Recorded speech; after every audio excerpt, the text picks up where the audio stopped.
दज्जाल इस वक्त किसी जजीरे में कैद है। वो चंद लोग जिन्होंने दज्जाल से मुलाकात की, वो लोग इस जजीरे पर कैसे पहुंचे? क्या आज भी कुछ लोग दज्जाल से राब्ते में हैं? वो पुरइसरार जजीरा कहाँ है? आज गूगल मैप में ये जजीरा दिखाई क्यों नहीं देता?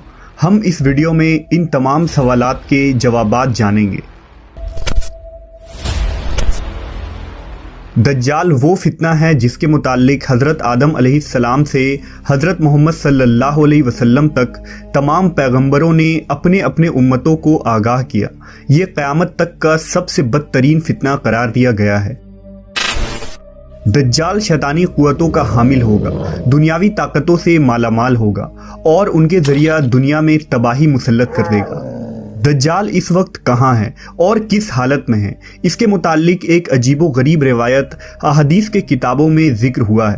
लिहाजा हज़रत फ़ातिमा बिनते कैस से रिवायत है कि एक दफ़ा रसूलुल्लाह सल्लल्लाहु अलैहि वसल्लम नमाज के बाद मिंबर पर तशरीफ़ लाए और फरमाया कि तमीमदारी पहले नसरानी आदमी थे, वो आए और मुसलमान हो गए और मुझसे एक किस्सा बयान किया है जिससे तुमको मेरे उस बयान की तस्दीक हो जाएगी जो मैंने कभी दज्जाल के मुताल्लिक तुम्हारे सामने जिक्र किया था। तमीमदारी ने बताया कि वो एक बड़ी कश्ती पर सवार हुए जिस पर समुंदर में सफ़र किया जाता है और उनके साथ कबीला लखम और जज़्ज़ाम के 30 आदमी और थे।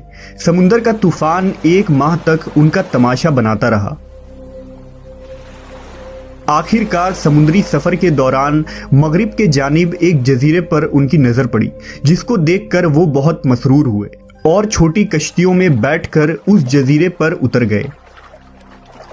जब वो उस जजीरे पर गए तो उन्हें जानवर की शक्ल का एक चीज नजर आया जिसके सारे जिस्म पर बाल ही बाल थे। लोगों ने उससे कहा, कमबख्त तू क्या बला है? वो बोला, मैं दज्जाल का जस्सासा यानी जासूस हूँ। उस गिरजे में चलो, वहाँ एक शख्स है जिसको तुम्हारा बड़ा इंतजार है। हम लपक कर उस गिरजे में पहुंचे तो हमने एक बड़ा कवि हैकल शख्स देखा कि उससे कबल हमने वैसा कोई शख्स नहीं देखा था।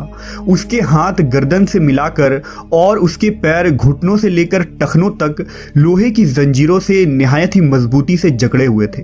हमने उससे कहा, तेरा नास हो, तू कौन है? वो बोला, तुमको मेरा पता लग ही गया, अब तुम बताओ तुम कौन लोग हो? उन्होंने कहा, हम अरब के बाशिंदे हैं। हम एक बड़ी कश्ती में सफ़र कर रहे थे। समुंदर में तूफान आया और 1 माह तक रहा। इसके बाद हम इस जजीरे में आ गए। उसने कहा, मुझे ये बता कि बैसान के खजूरों में फल आता है या नहीं? हमने कहा, हाँ आता है। उसने कहा, वो वक्त करीब है जब उसमें फल ना आएंगे। फिर उसने पूछा, अच्छा बहर तिब्रिया के मुतालिक बताओ, उसमें पानी है या नहीं? हमने कहा, बहुत है। उसने कहा, वो ज़माना करीब है जबकि उसमें पानी ना रहेगा। फिर उसने पूछा, ज़गर के चश्मे के मुतालिक बताओ, उसमें पानी है या नहीं? और क्या उस बस्ती वाले उसके पानी से खेतों को सैराब करते हैं?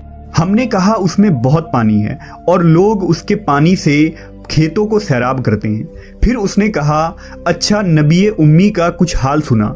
हमने कहा, वो मक्का से हिजरत करके मदीना तशरीफ ले गए हैं। उसने पूछा, क्या अरब के लोगों ने उसके साथ जंग की है? हमने कहा, हाँ। उसने पूछा, अच्छा फिर क्या नतीजा रहा? हमने बताया कि वो अपने गिरदोनवाह पर गालिब आ चुके हैं और लोग उनकी इताअत कबूल कर चुके हैं। उसने कहा, सुन लो कि अरबों के हक में यही बेहतर था कि वो उनकी इताअत कर लें। और अब मैं तुमको अपने मुतालिक बताता हूँ। मैं मसीह दज्जाल हूँ और वो वक्त करीब है जबकि मुझको यहाँ से बाहर निकलने की इजाज़त मिल जाएगी। मैं बाहर निकलकर तमाम ज़मीन पर घूमूंगा। 40 दिन के अंदर अंदर कोई बस्ती ऐसी न रहेगी जिसमें मैं दाखिल ना होऊंगा, सिवाय मक्का और मदीना के। उन दोनों मकामात में मेरा दाखिला ममनू है।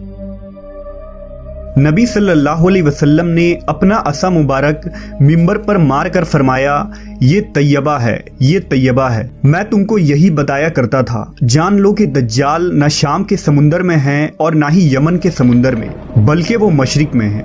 और नबी सल्लल्लाहु अलैहि वसल्लम ने मशरिक की तरफ हाथ से इशारा फरमाया।